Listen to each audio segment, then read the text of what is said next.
Sir last आपने वो disorders कराए थे। हाँ, पैराथायरॉइड ग्लैंड करा दिया था ना। यस सर कराए थे। ठीक है, पैराथायरॉइड ग्लैंड।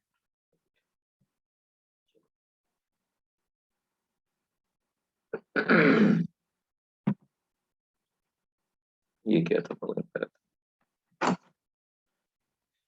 तो अच्छा, थायराइड के मैंने डिसऑर्डर आपसे करा दिए थे ना। यस सर हो गया था। हाइपोथायराइडिज्म, ठीक, थायराइड को लेकर करा दिया था।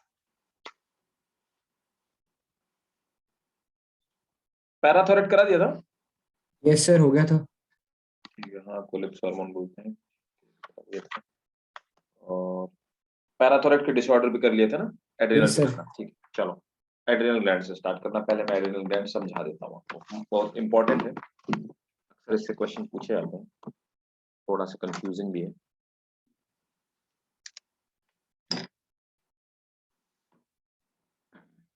तो नेक्स्ट हेडिंग सब लोग जाएंगे एड्रिनल ग्लैंड।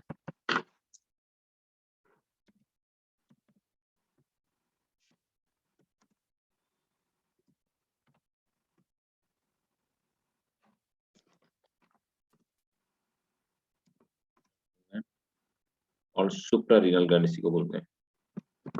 और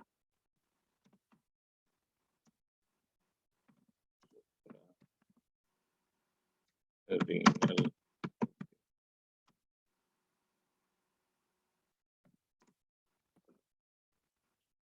तो एड्रिनल ग्लैंड को सुप्रा रीनल ग्लैंड बोलते हैं। और पहले देखते हैं इसका डायग्राम। ये एड्रिनल ग्लैंड एक्चुअली किडनी के ऊपर पाई जाती है, किडनी के ऊपर चिपकी हुई होती है।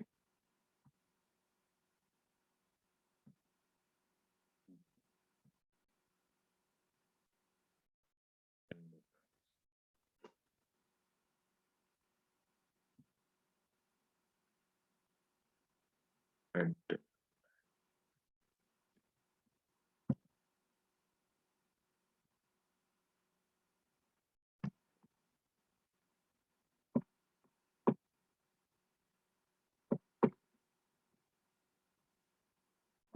देखो, एड्रिनल ग्लैंड को हम 3 पार्ट में डिवाइड करते हैं, है ना।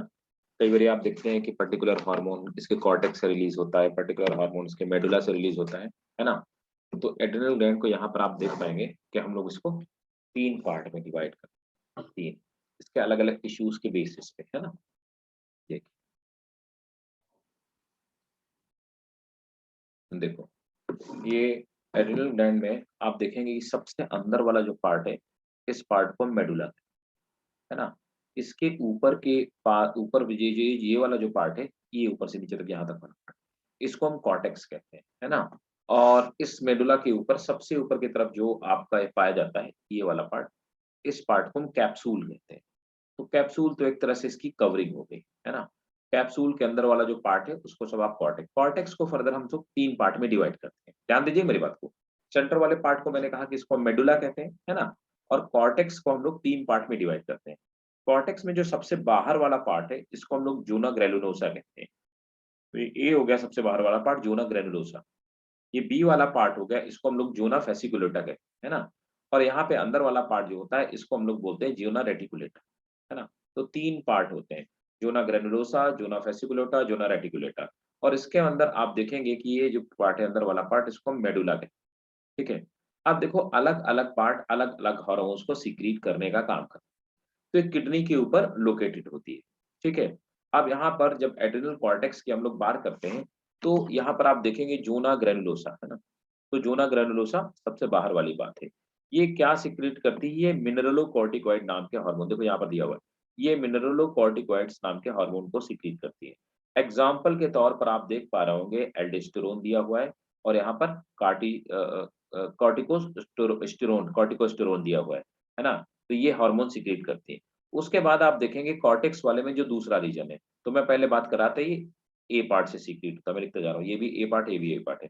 अब बी पार्ट है जोना फेसिकुलेटा, है ना, फेसिकल टाइप की सेल्स पाई जाती है। जोना फेसिकुलेटा से आप देखेंगे कि यहाँ पर जो ग्लूकोकॉर्टिकॉइड सीक्रेट हो रहा है, ग्लूकोकॉर्टिकॉइड्स, ग्लूकोकॉर्टिकॉइड्स क्या होते हैं, तो कहाँ सीक्रेट हो रहा है? जोना फेसिकुलेटा से, बी वाले पार्ट से सीक्रेट हो रहा है। और जैसे एग्जांपल कॉर्टिसोल हो गया, कॉर्टिसोन हो गया, है ना। तो ये हो गए। आप देखेंगे यहाँ पर सबसे अंदर वाला पार्ट है, इसको हम लोग बोलते हैं क्या, ये सबसे अंदर वाला पार्ट जोना रेटिकुलेटा। तो हम जोना रेटिकुलेटा की बात करते हैं। ये क्या करता है, एंड्रोजन सीक्रेट करता है। एंड्रोजन्स को एक और नाम से जाना जाता है, चाहे आप इसको एंड्रोजन्स कहिए, है ना, एंड्रोजन्स का मतलब ये होता है सेक्स हार्मोन्स, और चाहे आप इसको गोनेडोकॉर्टिकॉइड्स कहिए, तो इन्हीं को हम लोग क्या बोलते हैं, ये भी याद रखिएगा, गोनेडोकॉर्टिकॉइड, है ना। तो देखो कुल मिलाकर के एड्रिनल कॉर्टेक्स से कौन कौन से मिनरलोकॉर्टिकॉइड, ग्लूकोकॉर्टिकॉइड्स और ये गोनेडोकॉर्टिकॉइड्स, तीन हार्मोन सीक्रेट करते हैं। ये तीनों के एग्जांपल यहाँ पर दे रखे हैं। अब आ जाते हैं मेडुला वाले पार्ट की। जब हम मेडुला वाले पार्ट की बात करते हैं, मेडुला वाले पार्ट में आप देख पा रहे हैं, ये एक तो पेप्टाइड सीक्रेट होते हैं, है ना, सोमेटोस्टैटिन्स वगैरह, ये पेप्टाइड हार्मोन्स होते हैं। एक्चुअली इनका मेन पर्पस होता है कि ये प्रोटीन सिंथेसिस में हेल्प करना, ठीक है। और दूसरा क्या होता है, दूसरा एपिनेफ्रिन, और ये लिखा भी हुआ है ना, एपिनेफ्रिन और नॉर एपिनेफ्रिन, ये दो हार्मोन होते हैं, ये सीक्रेट होते हैं। तो इनका सबका फंक्शन क्या है, ये हम लोग देखेंगे, ठीक है।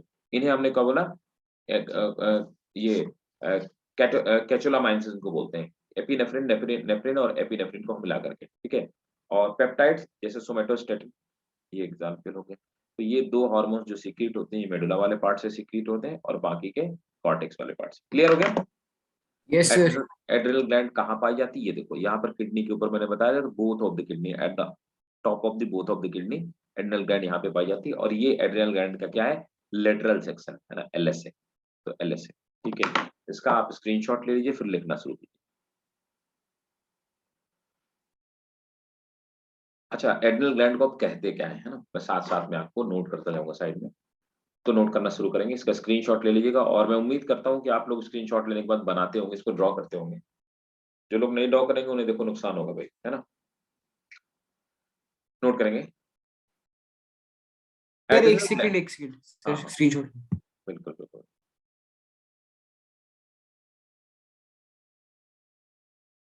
यस सर, अब लिखवा दो।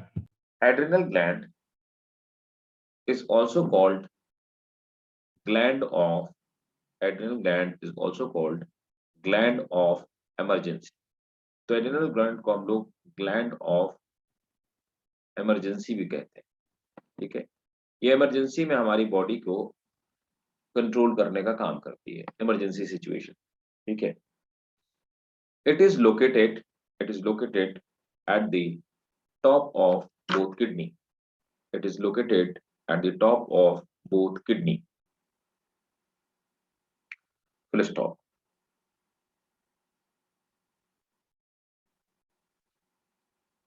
Adrenal kidney is divided into two part. I'm sorry. Adrenal gland is divided into two part. Adrenal gland is divided into two part. Cortex and medulla. Cortex and medulla. Right? Cortex and medulla. Adrenal cortex. Adrenal cortex have adrenal cortex have three layers of tissues. First one is, तो ए डालेंगे, जोना granulosa. जोना granulosa, तो सबसे outer जो है जोना granulosa, जोना granulosa, है ना। तो note करेंगे जोना ग्रेनुलोसा में it secrete mineralocorticoid. It secrete mineralocorticoid. Sir क्या? स्टॉप। हाँ जी बेटा। सर क्या? इट सीक्रेट मिनरलोकॉर्टिकॉइड्स, ये देखो लिखा हुआ है, यहाँ से लिख देना, ठीक है। ये देखो, इट सीक्रेट, ये पहला वाला है, ये वाला देख पा रहे हैं ना यहाँ, यस। है ना। इट सीक्रेट मिनरलोकॉर्टिकॉइड्स, ये इट सीक्रेट मिनरलोकॉर्टिकॉइड्स,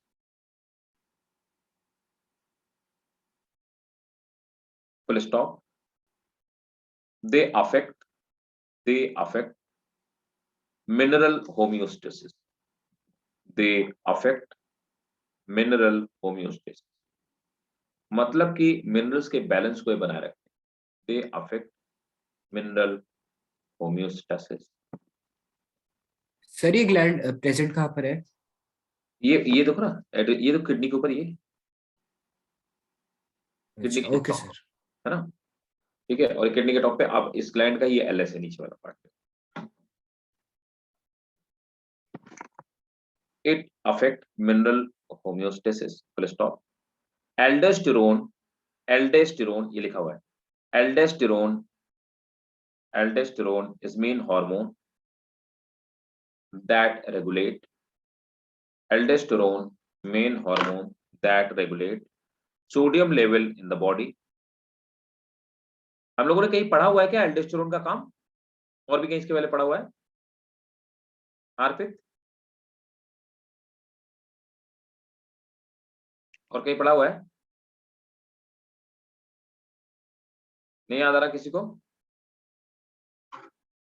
बाकी लोग कोई बोलेगा, लीजा कहीं और पढ़ा हुआ है, आयुषी। भाई साहब मैंने आपके साथ एक पीडीएफ शेयर किया हुआ है, urine formation and reabsorption, proximal convoluted tubule, PCT, याद आया? Yes. डीसीटी। तो डीसीटी में एल्डोस्टेरोन, डीसीटी और कनेक्टिंग डक्ट और कलेक्टिंग डक्ट तीनों में एल्डोस्टेरोन के अफेक्ट से क्या होता है, सोडियम का रीअब्जॉर्प्शन होता है। याद कीजिएगा, आप देखिएगा, ठीक है, इंपॉर्टेंट है, मैंने बताया भी था कि वो क्वेश्चन नीट में पूछा हुआ क्वेश्चन है। Full stop. It regulate sodium level in water and blood, it regulate sodium level in water and blood।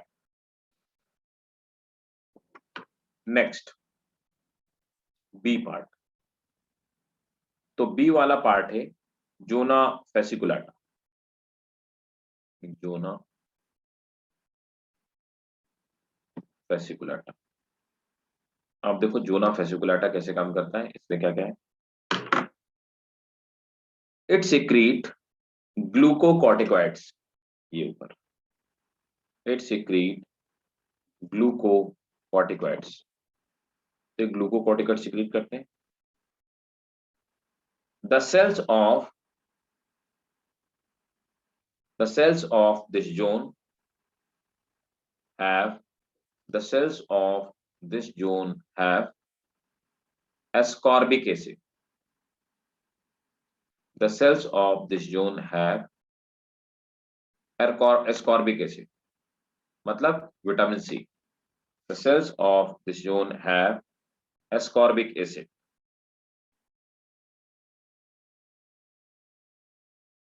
right, full stop।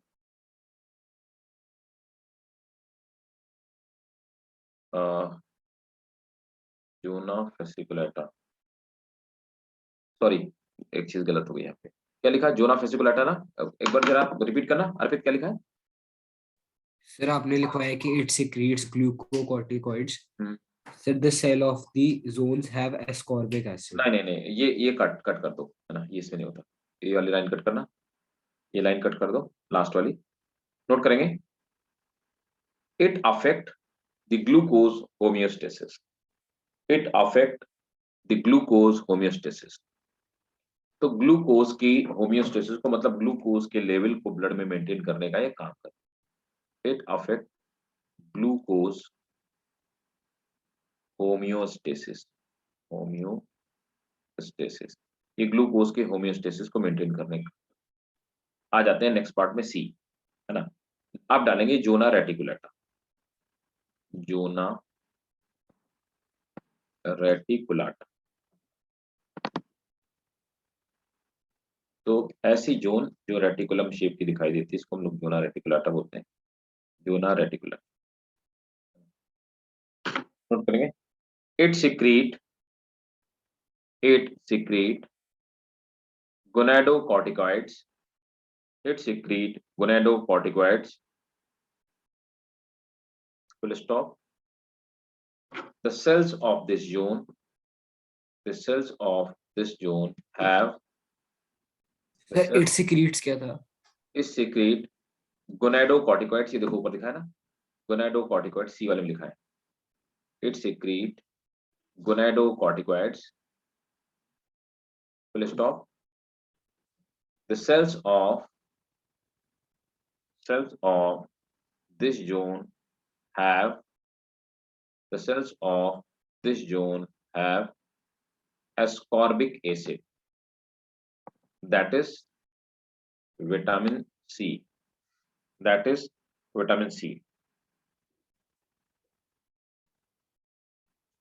All the hormones of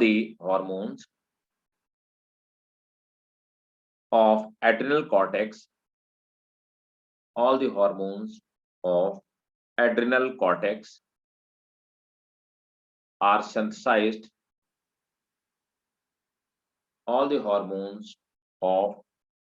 cortex are synthesized from cholesterol. Underline कर लो इस sentence.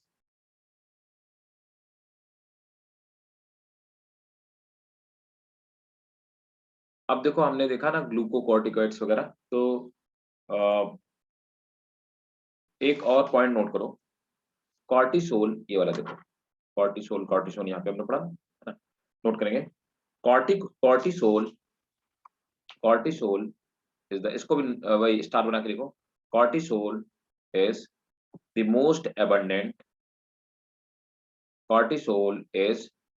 most abundant hormone. It stimulates liver to synthesize carbohydrate from amino acid. It stimulates liver to synthesize carbohydrate from amino acid. देखो, जब मैं आपको kidney वाला part पढ़ा रहा था तो मैंने आपको एक बात बताई थी.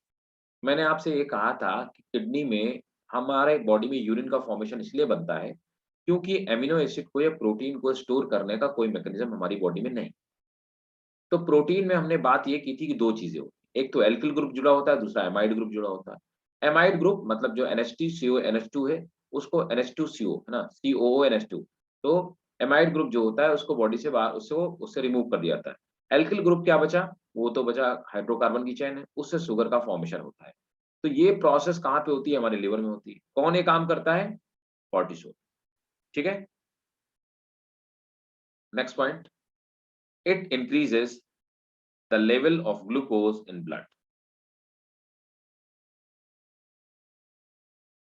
It increases the level of glucose in blood.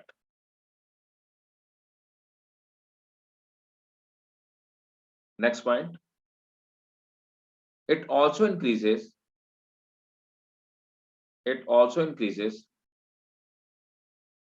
level of amino acid. It also increases level of amino acid in blood.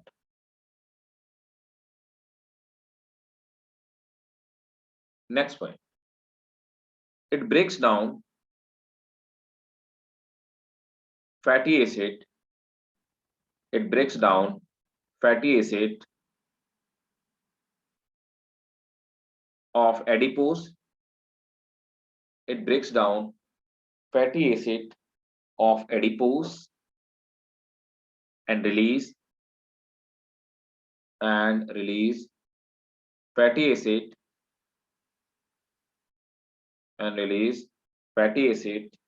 into blood. अगला पॉइंट स्टार बना के लिखेंगे, बहुत इंपॉर्टेंट है और ये पूछा हुआ भी क्वेश्चन है ना.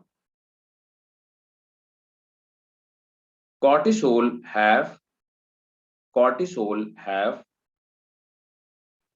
anti-insulin effect. Anti-insulin effect क्या मतलब हुआ? cortisol have anti-insulin effect क्या मतलब हुआ? ये एमिनो एसिड का लेवल बढ़ाता है, फैट का लेवल रिड्यूस करता है, ग्लूकोज का लेवल बढ़ाता है ब्लड में. देखो, इंसुलिन का काम क्या होता है? इंसुलिन का काम होता है कि हमारे ब्लड में ज्यादा ग्लूकोज ना रहे. अगर एक लिमिट से ज्यादा ग्लूकोज बढ़ेगा तो इंसुलिन सिक्रीट होगा. वो क्या करेगा? एक्स्ट्रा ग्लूकोज को ग्लाइकोजन में कन्वर्ट करेगा. समझ गए मेरी बात? तो इंसुलिन का काम क्या हुआ, ग्लूकोज का लेवल ब्लड में घटा दे। बोले यही होता है कि नहीं होता है? Yes, sir. अब दूसरा क्या होता है कि कॉर्टिसोल क्या करता है, ये ग्लूकोज के लेवल को बढ़ाने का काम। ठीक है, राइट, ओके। अब नेक्स्ट आ जाते हैं, इसी में कॉर्टिसोल के फंक्शन में बताते आ रहा हूं, है ना। Next, it is immunosuppressive, it is immunosuppressive, ये इम्यून सिस्टम को सप्रेस करने का काम करता है। देखते हैं कैसे काम करता है। It is immuno suppressive, it is immunosuppressive, full stop. It suppress the antibodies synthesis, it suppress the antibody synthesis by inhibiting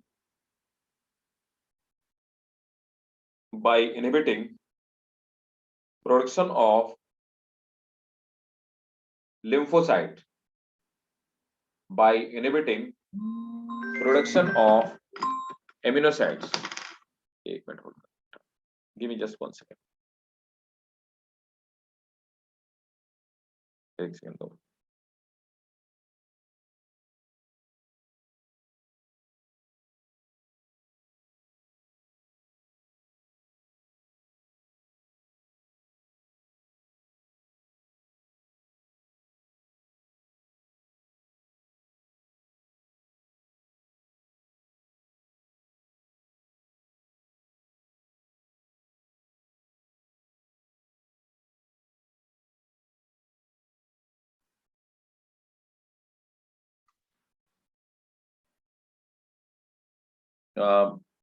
चलिए नोट करेंगे, क्या लिखा, प्रोडक्शन ऑफ लिम्फोसाइट्स, नोट करेंगे। Next point, that's why it is used in that's why it is used in treatment of allergy, underline करो, सब question है। that's why it is used in treatment of allergy, है ना।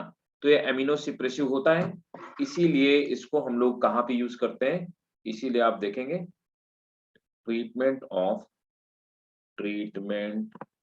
Of allergy. आप देखोगे जो anti allergy आती है ना, एंटी एलर्जिक जो मेडिसिन आती हैं, उनमें आप देखो उन सब में यही हार्मोन होता है ना। सबका एक कॉम्पोजिशन आप देखिएगा पढ़ करके, उसमें यही होता है। Next, it increases RBC count but decreases WBC count, है ना। It increases RBC count but decreases WBC count. तो ये आरबीसी के काउंट तो बढ़ा देता है ब्लड में, लेकिन डब्ल्यूबीसी के काउंट को गिरा देता है, इसीलिए हमारा इम्यून सिस्टम सप्रेस हो जाता है ना। Next, it also elevate blood pressure, BP बढ़ जाएगा।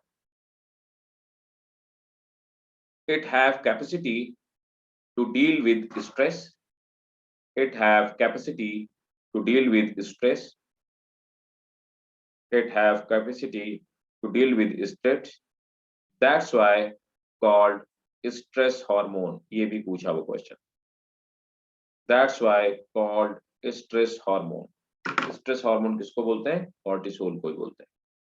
ठीक है भाई, कॉर्टिसोल के फंक्शन समझ में आ गए।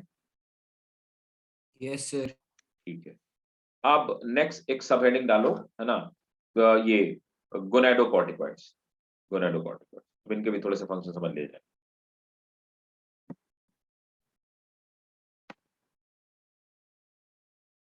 गोनेडोकॉर्टिकॉइड्स, अब देखो गोनेडोकॉर्टिकॉइड्स का क्या काम होता है। They are also called sex hormone, तो मैंने आपको बताया इनको सेक्स हार्मोन इन्हीं को कहा जाता है। They are also called sex hormone, produced in large quantity, produced in large quantities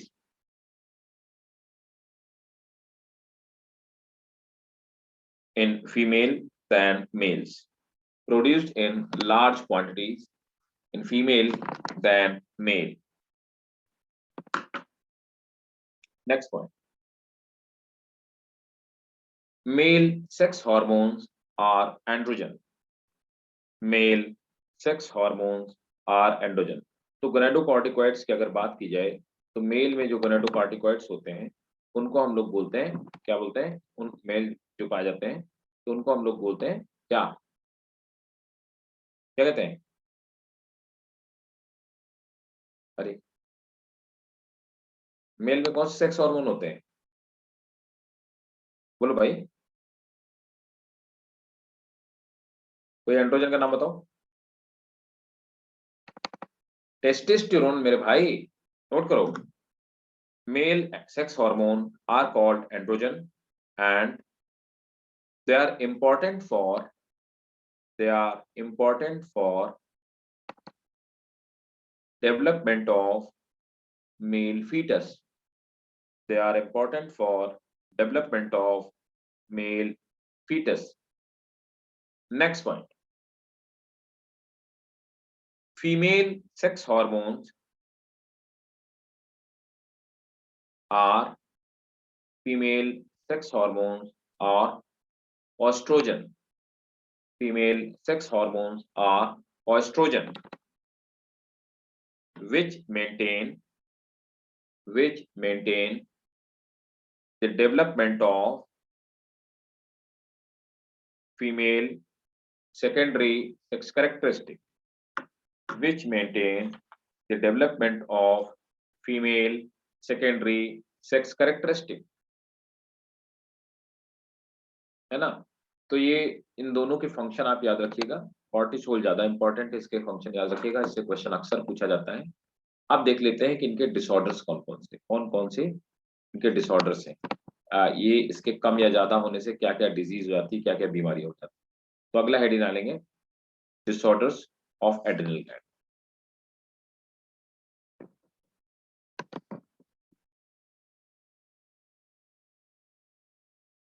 disorders of adrenal gland.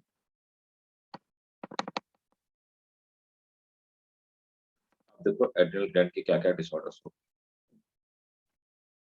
तो पहली जो बीमारी होती है इसकी वजह से उसे बोलते हैं Edison's disease.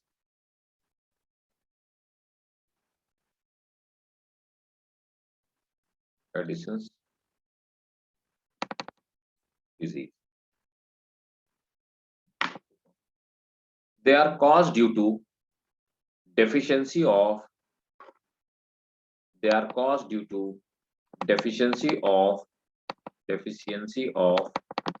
mineralo and glucocorticoid।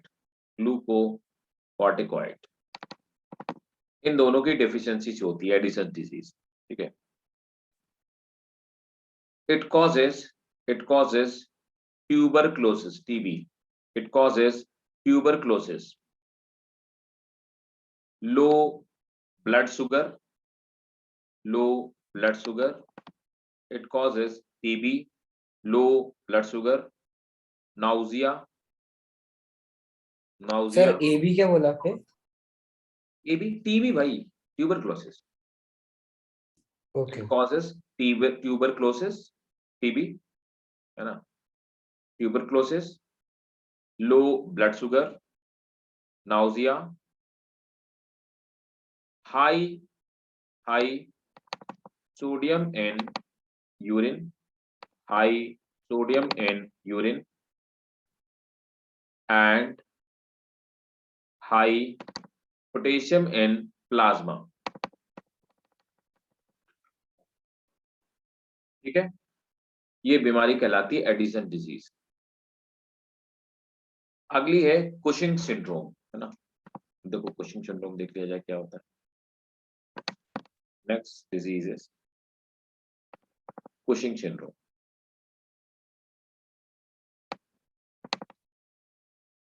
Cushing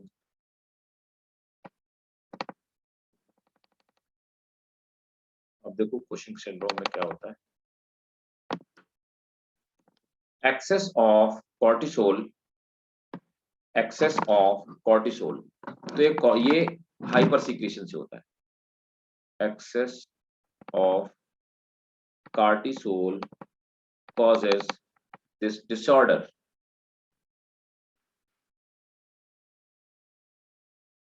High blood sugar, high blood sugar and sugar in urine, मतलब diabetes, sugar in urine, high blood sugar and sugar in urine, full stop.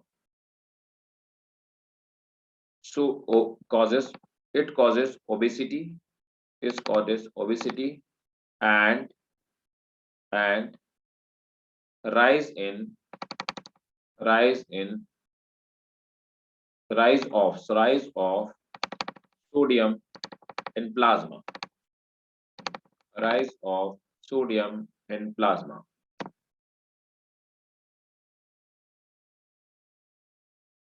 Next disease है adrenal virilism, adrenal वायरलिज्म।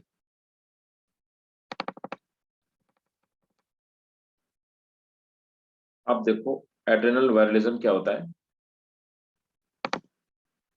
Appearance of male characteristic in female, appearance of male characteristic, appearance of male characteristic in female, है ना। Due to excess of androgen,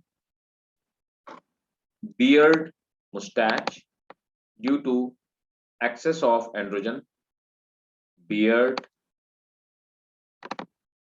mustache,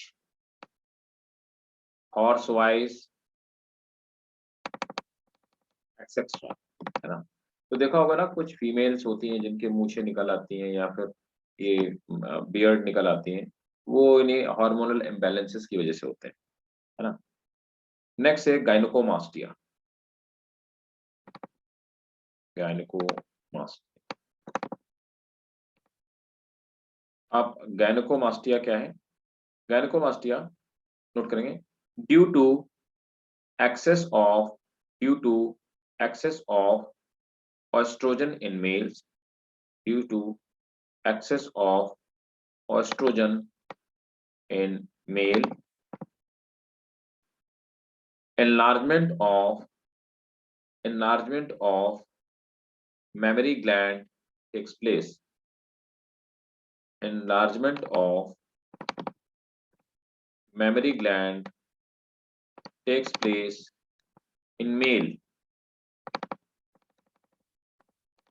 इसको हम लोग गायनेकोमास्टिया।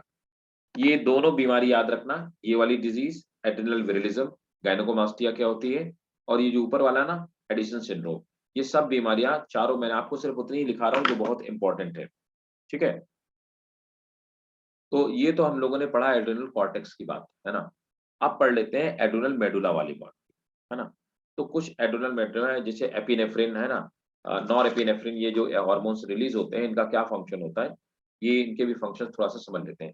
तो next आप heading डाल लीजिए एड्रेनल मेडुला हार्मोन। नेक्स्ट हम लोग देखते हैं एड्रेनल मेडुला।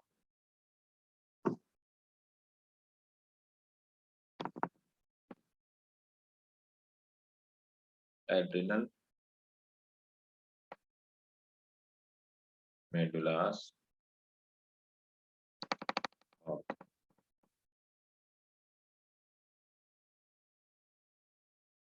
अब देखो ये एड्रेनल मेडुला के जो हार्मोन होते हैं ये क्या क्या काम करते हैं।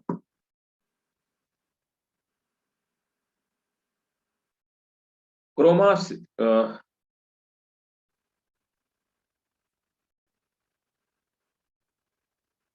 नोट करेंगे, क्रोमाफिन सेल्स एक पर्टिकुलर सेल्स होती हैं, क्रोमा, मैं लिखता जा रहा हूँ, स्पेलिंग लिखता जा रहा हूँ, chromaffin cells, chromaffin cells secrete two hormone, chromaffin cell secrete two hormone, norepinephrine and epinephrine. Epinephrine, epinephrine and norepinephrine. अब देखो एपिनेफ्रिन को क्या बोलते हैं? एपिनेफ्रिन को हम लोग बोलते हैं एड्रेनालिन भी बोलते हैं,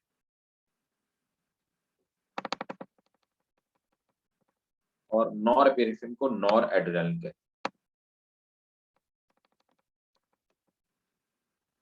एपिनेफ्रिन, नॉर एपिनेफ्रिन नोट करेंगे. Epinephrine secreted during emergency. Epinephrine secreted during emergency. That's why it is called emergency hormone. Epinephrine secreted during emergency. That's why called emergency hormone.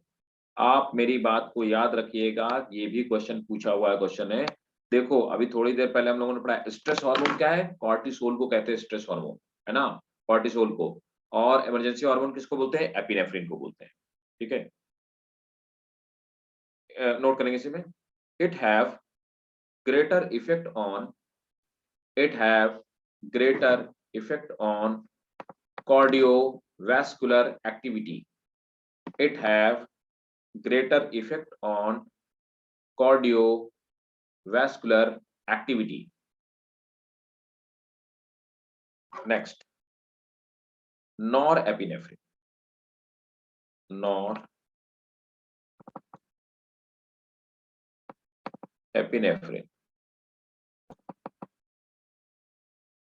Norepinephrine regulate blood pressure,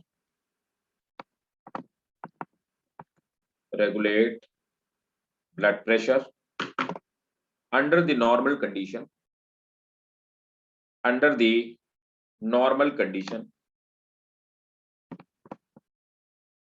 Please stop. It increase heart activity,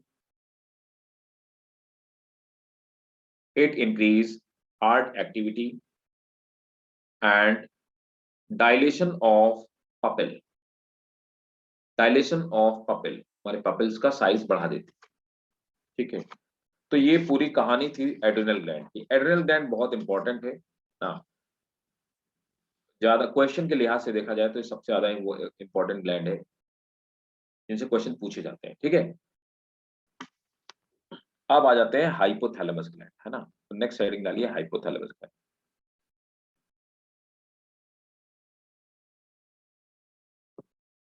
ये chapter बड़ा है और इसमें आपको retain भी काफी कुछ करना पड़ेगा और क्वेश्चन भी उसी अमाउंट में पूछे जाते हैं.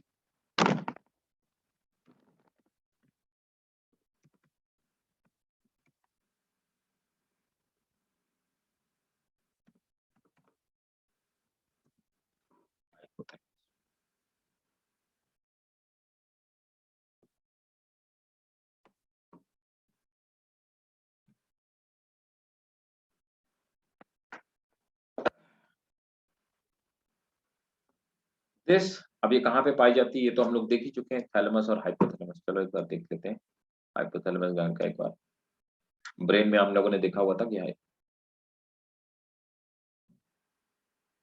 हाइपो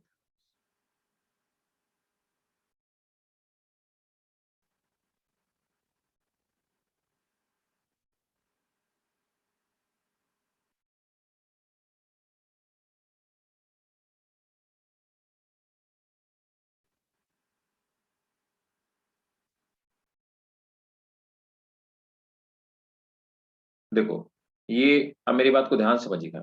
हम लोग हाइपोथैलेमस पढ़ेंगे और पिट्यूटरी भी पढ़ेंगे. यहाँ पर आप देख रहे होंगे ये हाइपोथैलेमस की सिचुएशन है ना. हाइपोथैलेमस और जो पिट्यूटरी ग्लैंड है ये दोनों साथ साथ होती है, लेकिन हाइपोथैलेमस से निकलने वाली जो हार्मोन्स होते हैं उनका सीक्रेशन का काम पिट्यूटरी के पोस्टीरियर पार्ट से होता है. हाइपोथैलेमस यहाँ से नहीं सीक्रेट करती है, पिट्यूटरी की हेल्प से सीक्रेट करती है. और इसके नीचे वाला जो आपको पार्ट दिखाई दे रहा है उसको हम लोग पिट्यूटरी कहते हैं. ये देखो पिट्यूटरी स्टॉक बोला है ना. पिट्यूटरी को फर्दर हम लोग दो पार्ट में डिवाइड करते हैं, एंटीरियर पिट्यूटरी और पोस्टीरियर पिट्यूटरी, दो पार्ट है ना. तो देखो एंटीरियर पिट्यूटरी और यहाँ पे ये पोस्टीरियर पिट्यूटरी है, ठीक है। अब इसके बीच में यहाँ पे एंटीरियर पिट्यूटरी में ऊपर वाले पार्ट को हम लोग पार्स ट्यूबुलरिस बोलते हैं, पार्स इंटरमीडियरिस बोलते हैं और फिर पार्स डिस्टलिस बोलते हैं, है ना। डिस्टल मतलब आखिरी वाला पार्ट। तो कुल मिला के अपर पार्ट, मिडिल पार्ट और ये लोअर पार्ट है, ठीक है। कुल मिला के पिट्यूटरी के 2 पार्ट होते हैं, लेकिन हाइपोथैलेमस इसके ऊपर वाले पार्ट को हम लोग बोलते हैं, इस पार्ट को हम लोग हाइपोथैलेमस बोलते हैं, ठीक है। तो नोट करेंगे, hypothalamus is present below the thalamus. it provide anatomical connection between it provide anatomical connection between anatomical connection between connection between nervous and endocrine system, between nervous and endocrine system, endocrine system, right. तो nervous system और endocrine system के बीच में एक connection provide कराने का काम करता है। Next, it's hormone influences the function of pituitary gland. Its hormone influences the function of pituitary gland. तो ये क्या करती है, ये इसके हार्मोन जो होते हैं वो पिट्यूटरी ग्लैंड को एक्चुअली कंट्रोल करने का काम करते हैं। इसीलिए इसको control centre of supreme commander कहा जाता है ना, या सेक्रेटरी बोला जाता है पिट्यूटरी ग्लैंड का। तो नोट कहेंगे, this is called control centre of, this is called control centre of supreme commander, supreme commander. Supreme commander यहाँ पे कहा गया है पिट्यूटरी को, तो पिट्यूटरी को कंट्रोल करने का काम करता है, ठीक है। Supreme commander of endocrine regulation. Next point, it secrete 9 different hormone, it secrete 9 different hormone, ये 9 अलग अलग तरह के हार्मोन को सिक्रीट करने का काम करता है। The neurosecretory cells secrete, the neurosecretory cell secrete neurohormone,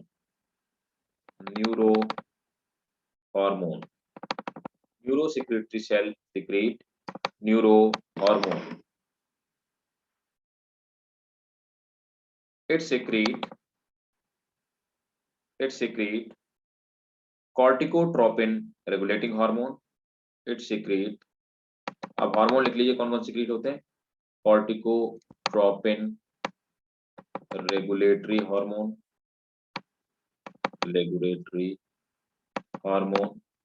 next B है thyrotropin releasing hormone, thyrotropin releasing hormone.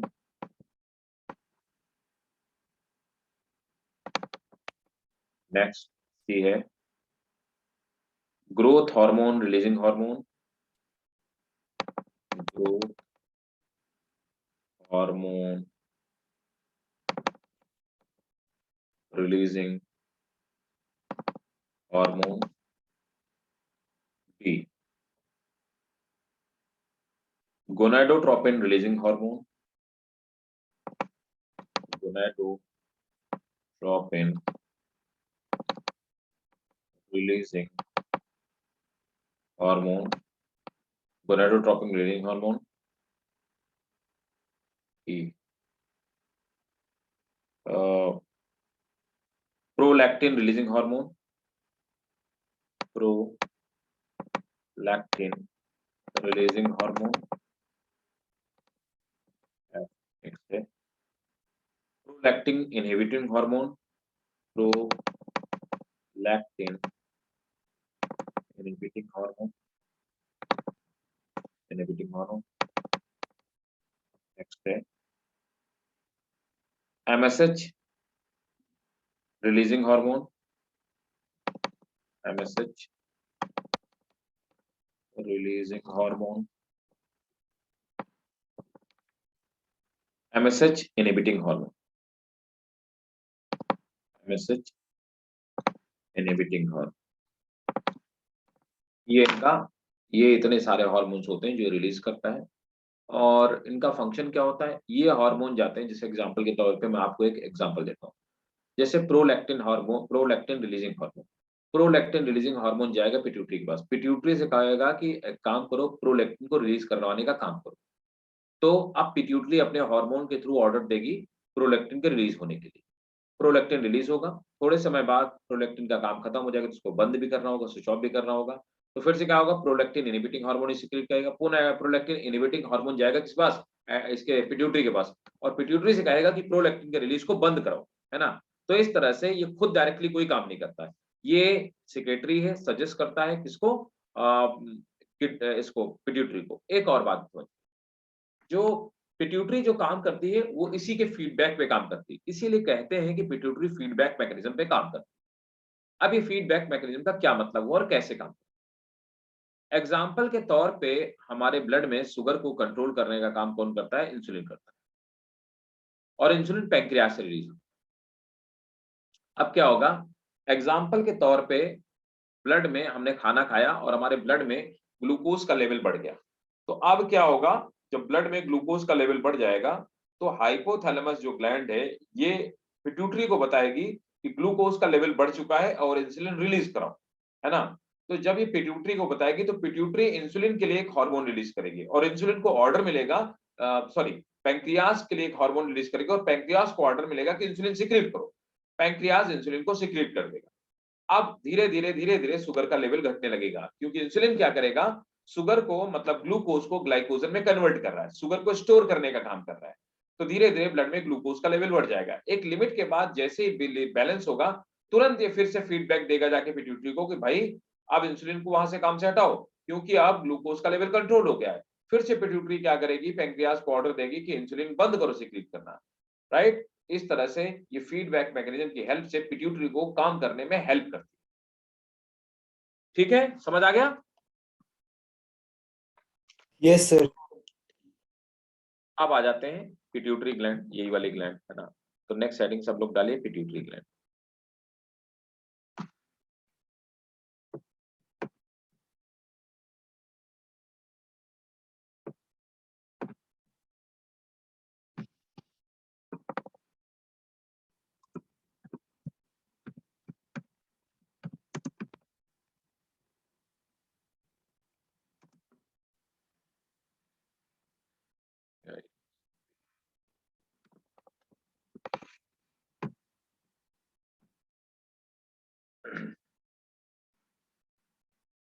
देखो डायग्राम तो हमने देख ही दिया पिट्यूटरी ग्लैंड का।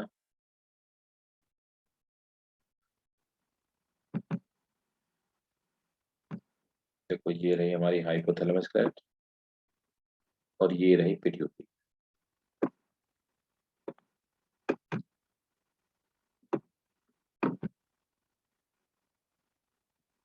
अब देखो, मैंने अभी आपको थोड़ी देर पहले बताया था कि पिट्यूटरी, हाइपोथैलेमस खुद में हार्मोन सिक्रीट ही नहीं करती, हाइपोथैलेमस हार्मोन बनाती है और पोस्टीरियर पिट्यूटरी की हेल्प से इसको रिलीज करवाती है। तो रिलीज तो किया जाता है पोस्टीरियर पिट्यूटरी से, लेकिन सिंथेसिस इसको कहाँ पे होती है, फॉर्मेशन कहाँ पे होता है? हाइपोथैलेमस में होता है। ठीक है, चलो नोट करो। Pituitary gland located below hypothalamus. Pituitary gland is located below hypothalamus. Next point, please stop. This is the smallest endocrine gland. This is the smallest endocrine gland. This is the smallest endocrine gland of 1.3 centimeter in diameter, of 1.3 centimeter in diameter, and 0.5 gram and 0.5 gram in weight. आप देखो कितना कम wait है और पूरी body को control करने का काम करती है। 0.5 gram in weight. It have 2 lobes. Anterior lobe releases tropic hormone.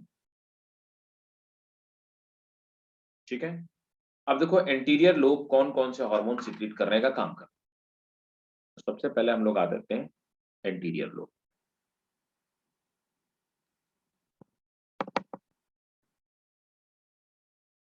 Anterior,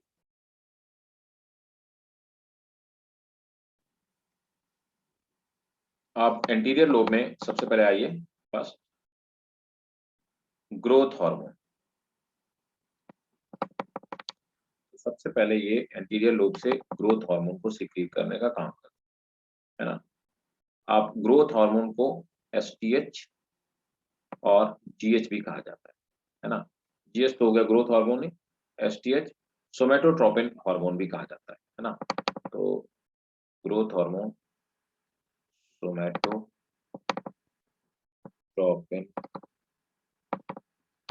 hormone, इसी को कहा जाता है, दैट इज एसटीएच। तो चाहे आप सोमेटोट्रोपिन हार्मोन को और चाहे इसको आप ग्रोथ हार्मोन, है ना। It promote protein metabolism and calcium absorption. It promote protein metabolism and it promote protein metabolism and calcium absorption. Right? दूसरा हार्मोन जो सिक्रीट होता है थायराइड स्टिमुलेटिंग हार्मोन, टीएसएच कहते हैं। थायराइड स्टिमुलेटिंग हार्मोन, और हम लोग थायराइड स्टिमुलेटिंग हार्मोन को टीएसएच, थायराइड स्टिमुलेटिंग हार्मोन, और थायरोट्रोपिन हार्मोन और thyrotropin hormone. It controls growth and activity of thyroid gland. It controls growth and activity of thyroid gland. It controls growth and activity of thyroid gland. It influences the uptake of iodine. तो iodine के Uptake को ये influence करती है ना। और आपको पता है आयोडीन हमारे ग्रोथ हार्मोन के सिंथेसिस के लिए बहुत ज्यादा इंपॉर्टेंट है। तो इस तरह से ग्रोथ में, बॉडी की ग्रोथ में हेल्प करती है। ठीक है, अगला आ जाइए, थर्ड हार्मोन। थर्ड हार्मोन जो सिक्रीट करती है, that third hormone is adrenocorticotropic hormone.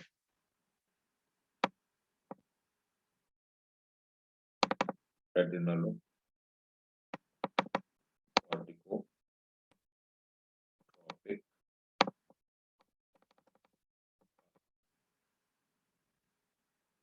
एड्रिनोकोर्टिकोट्रोपिक ACT,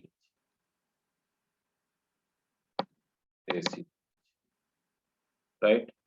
it stimulate cortex of adrenal gland. हम लोग पढ़ ही चुके हैं कि एड्रिनल ग्लैंड की कॉर्टेक्स से क्या क्या निकलता है। इट स्टिमुलेट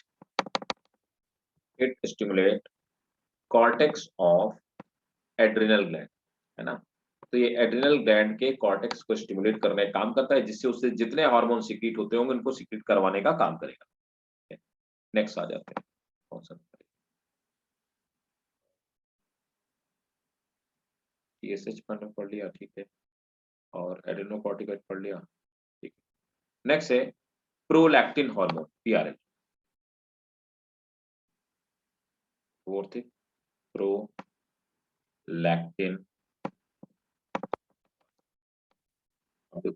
हार्मोन, और इसको मेमोट्रोपिन हार्मोन भी कहा जाता है। प्रोलैक्टिन हार्मोन या इसी को आप कह सकते हैं मेमोट्रोपिन हार्मोन। Important,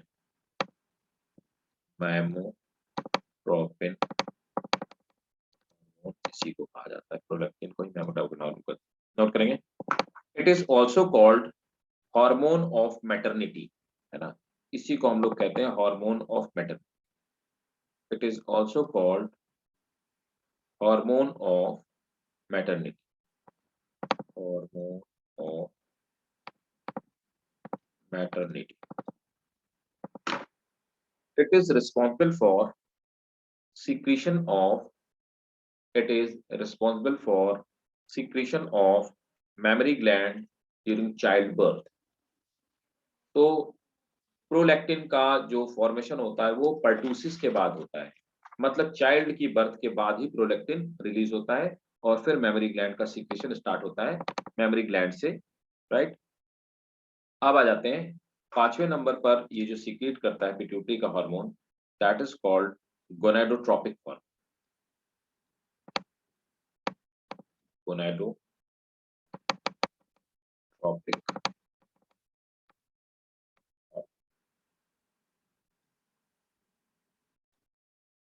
gonadotropic. अब गोनाडोट्रोपिक हार्मोन में सबसे पहले आता है एफएसएच, फॉलिकल स्टिमुलेटिंग हार्मोन।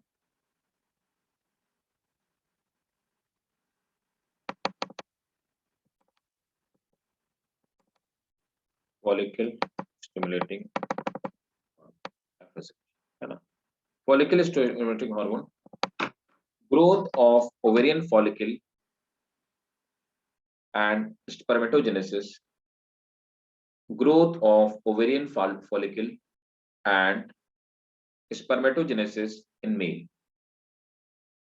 इसका मतलब क्या हो, ओवेरियन फॉलिकल क्या होगी, ओवरी के अंदर कुछ फॉलिकल जैसे, मतलब कि कुछ स्फेरिकल स्ट्रक्चर होते हैं जिनके अंदर एग का फॉर्मेशन हो, तो कुल मिलाकर के ओवा के प्रोडक्शन के लिए और स्पर्म के प्रोडक्शन के लिए रिस्पॉन्सिबल, नोट कर लो चाहे, that is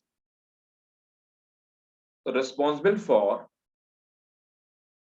production of that is responsible for production of ova and sperm, that is responsible for production of ova and sperm।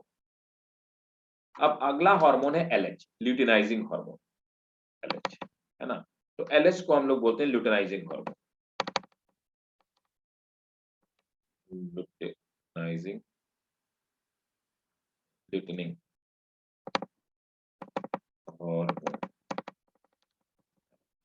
अब देखो इसका काम क्या होता है, it stimulate secretion of progesterone and androgen, it stimulate secretion of progesterone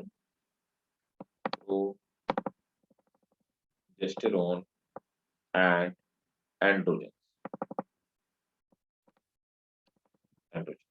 right. अब देखो आ जाते हैं बी नंबर पे, है ना, नेक्स्ट बी।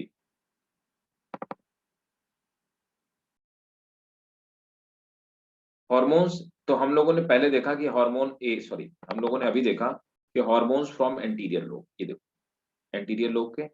अब देखो हॉर्मोन्स ऑफ मिडिल लोब,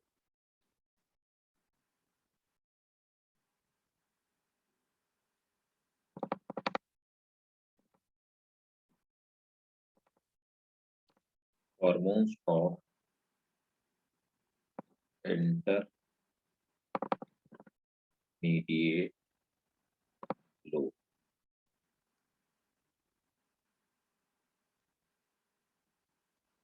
अब देखिए इंटरमीडिएट लोब से कौन कौन से हार्मोन रिलीज होते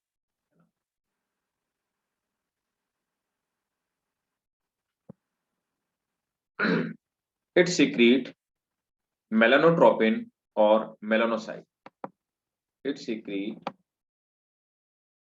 मेलानोट्रोपिन और मेलानोसाइट, इट सीक्रेट मेलानोट्रोपिन और melanocyte stimulating hormone, stimulating hormone, melanotropin और मेलानोसाइट स्टिमुलेटिंग हार्मोन, ठीक है, इसको MSH कहते हैं।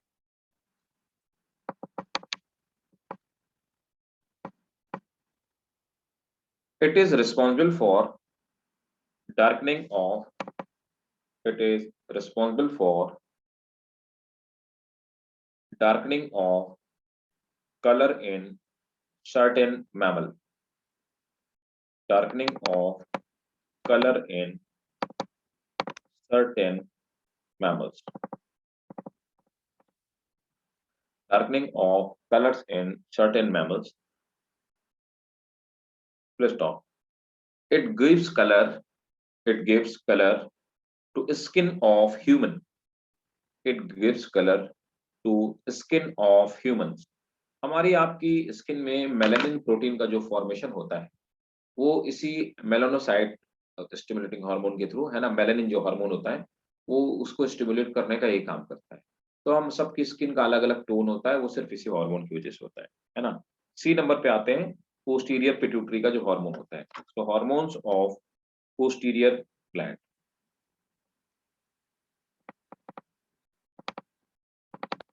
Hormones of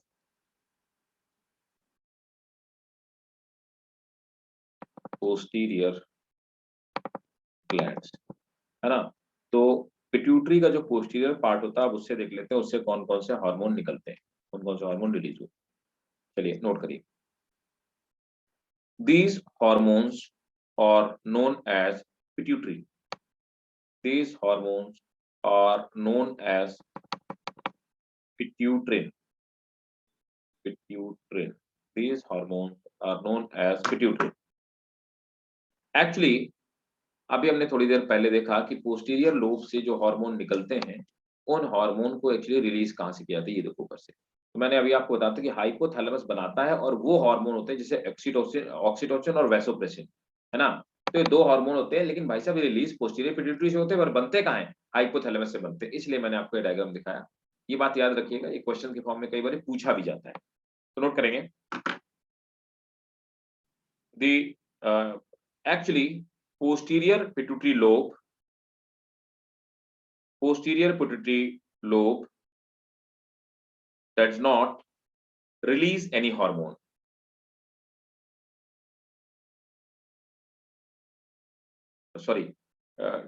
Does not release any hormone. It secretes, एक बारी रिपीट कर दो start. actually posterior pituitary lobe does not release any hormone. Will stop. It is secreted in hypothalamus.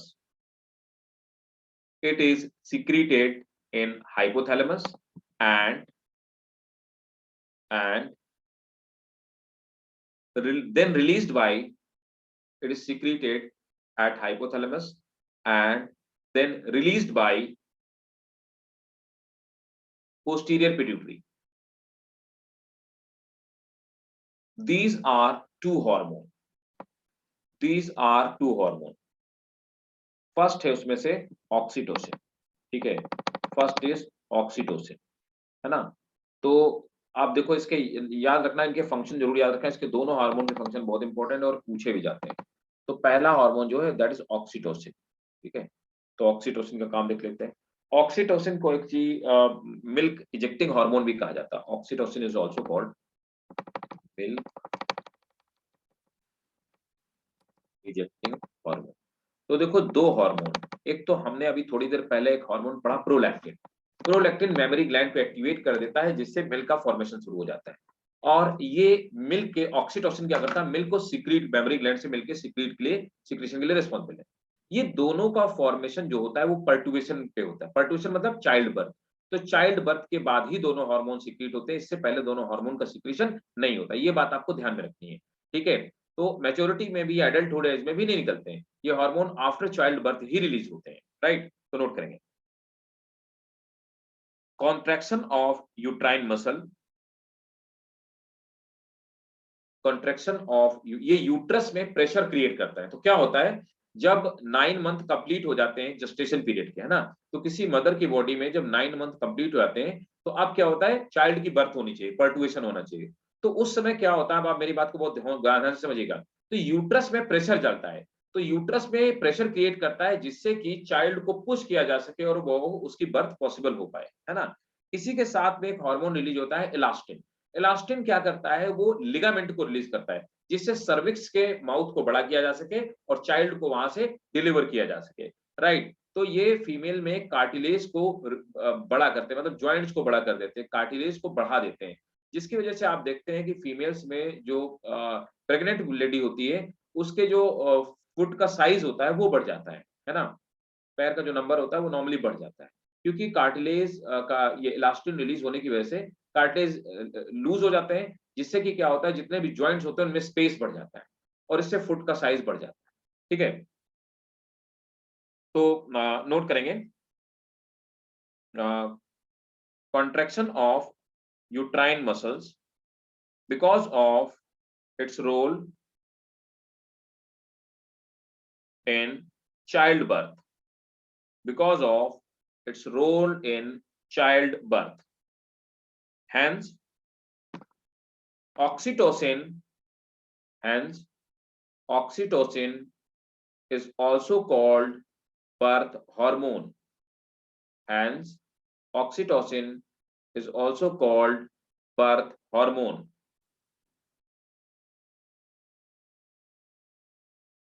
It is also called, next point, it is also called milk ejecting hormone. It is also called milk ejecting hormone. अब एक star बना के लिखो, है ना। Milkman inject, milkman, तो आपने देखा होगा ना, अब तो ये प्रोहिबिटेड हो गया, ये बनते ही नहीं इंजेक्शन, वरना जो गाय भैंस दूध नहीं देती थी उनको क्या करते थे, दूध वाले लोग क्या करते थे, उनको एक इंजेक्शन लगा देते थे, वो एक्चुअली केमिकल फॉर्म है ऑक्सीटोसिन का ही, है ना, तो जिससे वो मिल्केशन स्टार्ट हो जाता है। मिल्कमैन इंजेक्ट, सर ये हार्मफुल होता था फिर? बिल्कुल हार्मफुल होता है, उससे क्या होता था कि जो जितने भी एनिमल्स होते थे ना, इनकी मसल्स में पेन स्टार्ट हो जाता था और उनकी जो डेथ होती थी वो पेनफुल डेथ होती थी, है ना। तो बाद में जब ये बात पता लगी रिसर्च के बाद से, तो इसको इंडिया में बैन कर दिया गया। ऐसी बहुत सारी चीजें हैं, बहुत सारी मेडिसिन इंसेक्टिसाइड्स हैं जो बैन कर दिए गए, ठीक है। उनमें से ऑक्सीटोसिन, मतलब मेरे सामने ही ऑक्सीटोसिन बैन हुआ, ज्यादा पुरानी बात नहीं ऑक्सीटोसिन बैन होने की, हो सकता है मैं ग्रेजुएशन वगैरह में रहा हूँगा, ठीक है, इसी टाइम के दौरान ऑक्सीटोसिन को बैन कर दिया गया इंडिया में। और फिर पहले ओके तो सर। बहुत फ्रिक्वेंटली मिलता था, अब नहीं मिलता, आपको किसी मेडिकल स्टोर में नहीं मिलेगा। अब चोरी छुपे कोई प्रोडक्शन करता हो दैट इज इलीगल, है ना। देखो इलीगल तो ड्रग्स भी बिकता है ना, तो वो आप नहीं कह सकते सर हमारे बगल वाला यूज कर रहा है। अब चोरी छुपे तो आप खरीदोगे, आपको ड्रग्स भी मिल जाएगा, आपको गन भी मिल जाएगी, everything is available in this country, चोरी छुपे इलीगली, वो लीगल नहीं है ना, तो लीगली इसका ओके भी सर। फॉर्मेशन नहीं होता इसी तरह से। Milk man inject synthetic oxytocin called pitocin. Milkman inject synthetic oxytocin called pitocin. Called pitocin. In the cows and buffalo to get more milk. The cow and buffalo to get more milk. तो ये Pitocin उसी का chemical formula है जिसको कि बाद में ban कर दिया गया। तो ऑक्सीटोसिन हो गया, है ना। अच्छा एक हार्मोन और है जिसको हम एडीएच कहते हैं, एंटी डायूरेटिक हार्मोन। हाँ, एंटी डायूरेटिक हार्मोन एडीएच। अब एक तो हो गया ये ऑक्सीटोसिन और दूसरा है ADH, anti diuretic, anti diuretic hormone. चलो एंटी डायूरेटिक हार्मोन बताने से पहले मैं आपसे कुछ पूछना चाहूंगा, डायूरेटिक क्या होते हैं। डायूरेटिक कुछ सब्सटेंस होते हैं जिनको हम लोग बोलते हैं diuretic, call them diuretic substance.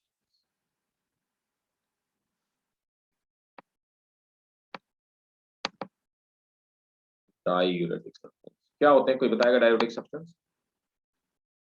देखो डायूरेटिक वो होते हैं, दे इंक्रीज यूरिन फॉर्मेशन। ऐसी कोई भी चीज जो हमारी बॉडी में यूरिन के फॉर्मेशन को बढ़ा दे, है ना, तो उनको हम लोग क्या बोलते हैं, डायूरेटिक सब्सटेंस बोलते हैं। एग्जाम्पल के तौर पे कॉफी हो गई, टी हो गया, अल्कोहल हो गई, है ना, ड्रग्स हो गए, ये सब क्या करते हैं, हमारी बॉडी में यूरिन के फॉर्मेशन की रेट को, इसको कहीं पे साइड में लिख लो क्योंकि ये भी पूछा जाता है इसलिए मैं बता रहा हूँ, है ना। ये क्या करते हैं, हमारी बॉडी में यूरिन के फॉर्मेशन की जो रफ्तार होती है, रेट होती है, उसको बढ़ा देते हैं। इसीलिए हम लोग इनको क्या बोलते हैं, डायूरेटिक सब्सटेंस बोलते हैं, है ना। ये सब चीजें आप कभी भी देखोगे कॉफी से यूरिनेशन बढ़ जाता है, फ्रीक्वेंसी बढ़ जाती है यूरिनेशन की, नोट कर लो। Diuretic substance are those substances which increases, diuretic substances are those substances which increases the rate of urine formation, the rate of urine formation in our body, rate of urine formation in our body. Example, coffee, tea, alcohol, drugs. तो anti diuretic क्या होंगे, बताओ भाई यार, फिर क्या होंगे Lisa anti diuretic?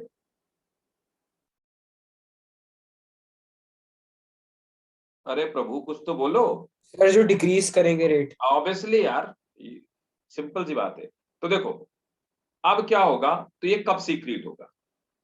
Example के तौर पे आप देखते हो कि अगर आपको, एग्जाम्पल के तौर पे आप कहीं से भी चलते हैं, आप दिल्ली से चलते हो और आपको मेरठ जाना है, तो किसी आदमी को अगर दिल्ली से बाहर निकलते ही प्यास लग जाए तो मेरठ तक मर नहीं जाएगा, बताओ मर जाएगा क्या, नहीं मरेगा ना, है ना। No sir. उसका मतलब उसका गला सूखने लगेगा, मतलब बहुत एक्सट्रीम कंडीशन, कई घंटे तक वो आदमी जिंदा रहेगा, कई घंटे बाद अगर उसको पानी ना मिले तो हो सकता है कि डिहाइड्रेशन की वजह से, गर्मी का टाइम हो तो बेहोश हो जाए, उसके बाद भी उसको मरने में काफी टाइम लगेगा।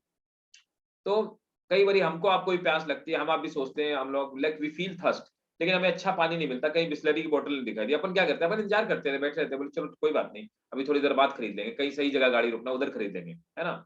सो एक्चुअली क्या होता है कि जैसे मुझे प्यास लगी, तो अब क्या होता है उस समय हमारी बॉडी में, अब ये उस समय हमारी बॉडी में क्या हुआ, वाटर का लेवल गिर गया, मतलब ब्लड में एक्चुअल में जितना वाटर होना चाहिए उससे ज्यादा लेवल गिर गया। कहां से गिर गया, एक्चुअली यूरिन बन रहा है, अब यूरिन बनने में बार बार जितनी बार ब्लड फिल्टर हो रहा है, तो किडनी क्या कर रही है, नेफ्रॉन क्या कर रहे हैं, वो यूरिन के लिए वाटर निकाल ले रहे हैं।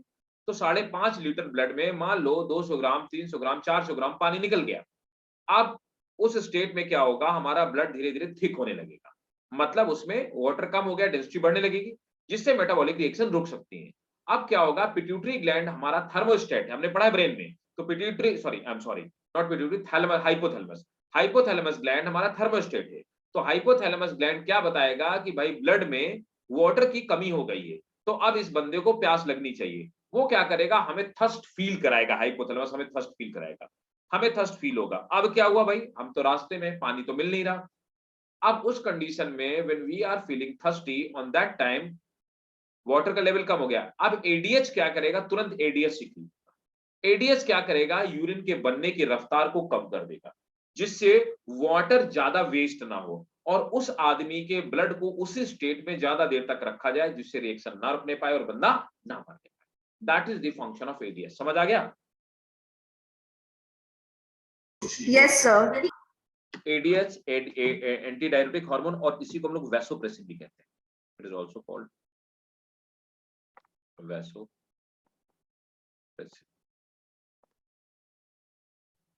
वैसोप्रेसिन। तो चलो एडीएच या वैसोप्रेसिन का काम लेते हैं। It increases the reabsorption of water from nephron. It increases reabsorption of water from nephron.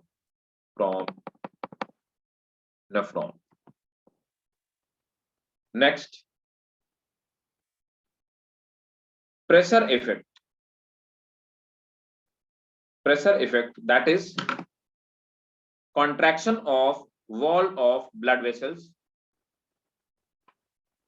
that is contraction of wall of blood vessels raises the blood pressure,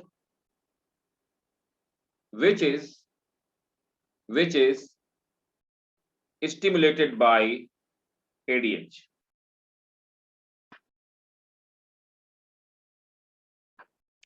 एक आखिरी पॉइंट लिख लो, स्टार बना के या नोट करके लिख लो, note. It is also called master endocrine gland. It is also called, pituitary को हम लोग क्या बोलते हैं? मास्टर एंडोक्राइन ग्लैंड आप कहते हैं पिट्यूटरी को. It is called master endocrine gland और chief executive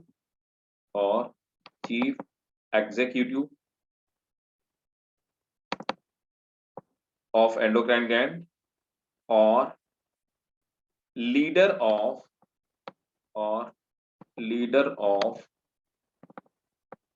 endocrine gland और leader of endocrine gland.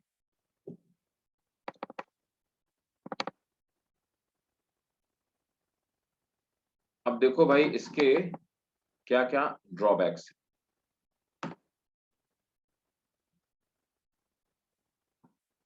है ना, ड्रॉबैक्स देखो.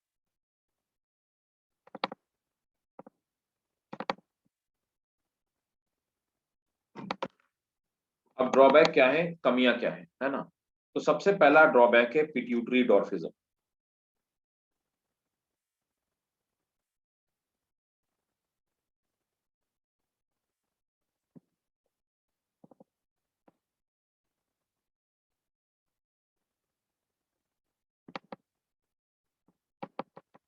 सबसे पहला है पिट्यूटरी डॉर्फिज्म, है ना. नोट करेंगे.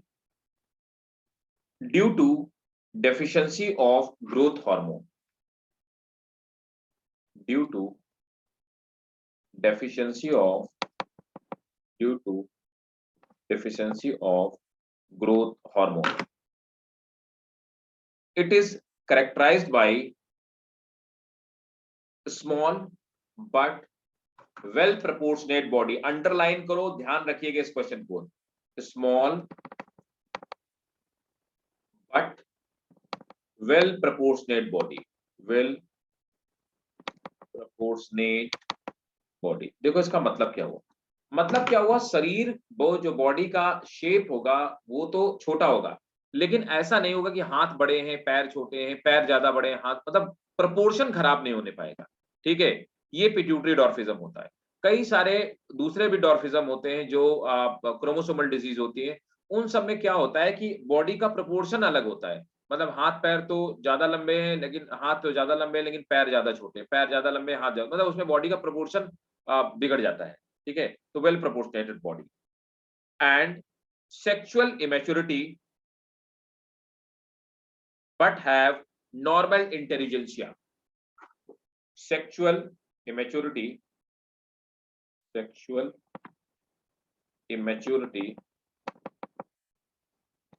but have normal intelligentsia,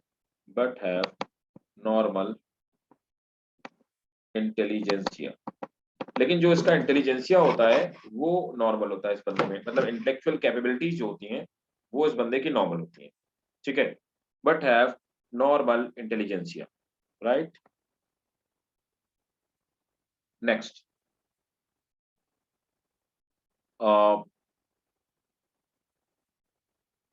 एक चीज और लिखेंगे, यहीं पे लिख लो चाहे, है ना. एक और डॉर्फिज्म होता है ना, तो नोट करेंगे. Dwarf produced due to thyroid, have low intelligentsia. Dwarf produced due to thyroid have low intelligentsia. आप देखो यहां पर जो अगला है, अगला जो डिफेक्ट है उसको हम लोग बोलते हैं जाइगेंटिज्म. यही बीमारी खली को है, उसको ये डिजीज है ना, वो इज नॉट नॉर्मल पर्सन, उसको जाइगेंटिज्म है. जाइगेंटिज्म ना, अब जाइगेंटिज्म कैसे कॉज होती है, ठीक है, तो नोट करेंगे। It is caused by excess of it is caused by excess of growth hormone. It is caused by excess of growth hormone from early age. Excess of growth hormone from early age. Full stop. It have large but well proportionate body.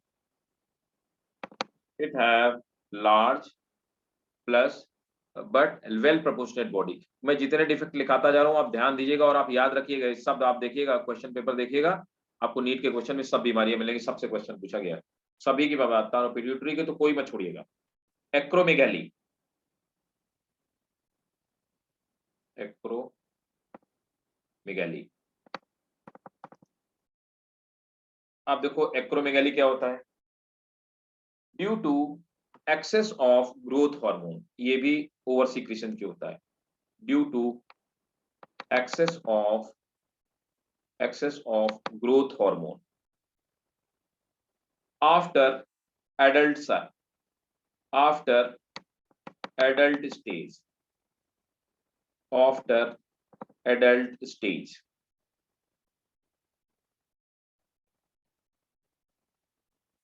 First off, characterized by disproportionate body,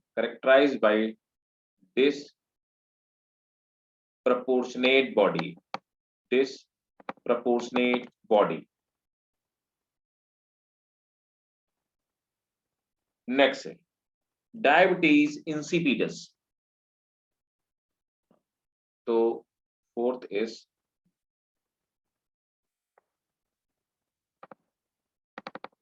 diabetes insipidus. अब देखो diabetes insipidus में क्या होता है ये भी देख लिया जाए। डायबिटीज इंसिपिडस में नोट करेंगे, it is caused due to deficiency of ADH, deficiency of ADH. अब एडीएच जब कम हो जाएगा तो यूरिन ज्यादा डाइल्यूट हो जाएगा, है ना, तो नोट करेंगे, it causes excessive dilute urine, it causes excessive dilute urine. तो इसमें ये शुगर नहीं है, इसको हम शुगर नहीं बोल सकते, ठीक है ना, ये क्या है, यूरिन का ज्यादा डाइल्यूट हो जाना, ठीक है, इसको हम डायबिटीज इंसिपिडस बोलते हैं, है ना। एक और होती है साइमंस डिजीज, नेक्स्ट है Simmonds disease.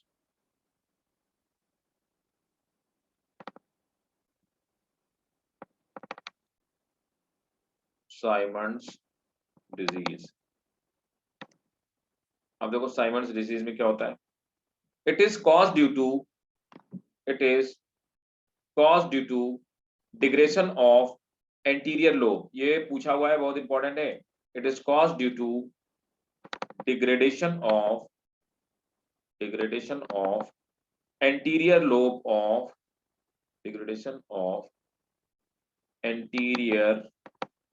lobe of pituitary, right? It causes premature aging,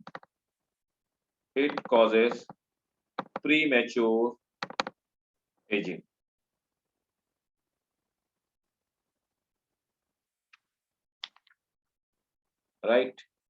So that's it for the day. Next class में मैं आपको पीनियल ग्लैंड से स्टार्ट करूंगा, ये आप याद रखिएगा, तो पीनियल ग्लैंड से हम लोग स्टार्ट करेंगे नेक्स्ट क्लास। बताओ भाई, यहाँ तक अभी किसी को कुछ कहीं पे ना समझ में आया, कोई प्रॉब्लम हुई हो बताओ। हालांकि रिजॉल्व फैक्चुअल, ये हम जितना भी पढ़ रहे हैं ये सब फैक्चुअल है, कुछ ही चीजें इसमें समझने लायक है, डिजीज वगैरह और इसका इम्पैक्ट वगैरह समझने लायक है, बाकी तो सब फैक्चुअल ही है। हाँ जी, क्लियर है, ऑल क्लियर?